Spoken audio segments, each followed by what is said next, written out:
Magandang tanghali mga kahagard. Ito na naman tayo sa kusina. So nagluluto tayo ngayon ng talong, pangpalinaw ng mata.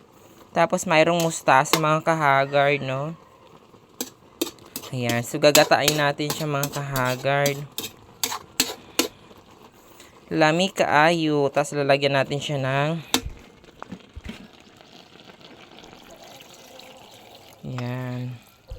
Masarap kapag magata.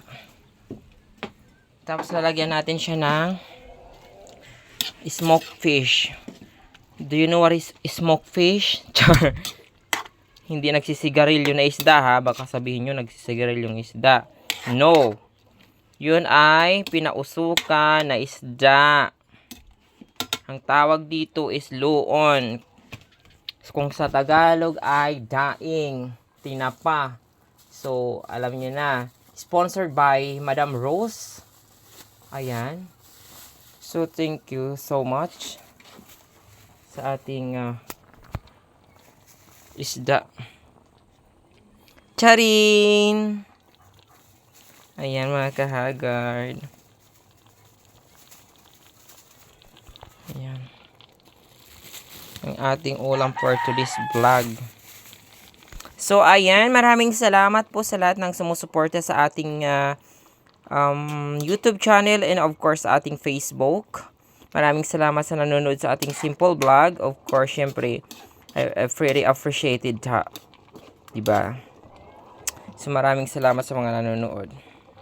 So, ngayon, dahil wala tayong pampalasa, bibili pa tayo. Or manghihingi na lang tayo, guys. Ayan.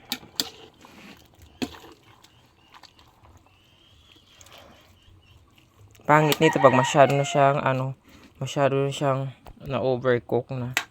Diba? Kailangan lutong-luto yung ating smoked fish kasi para malambot siya.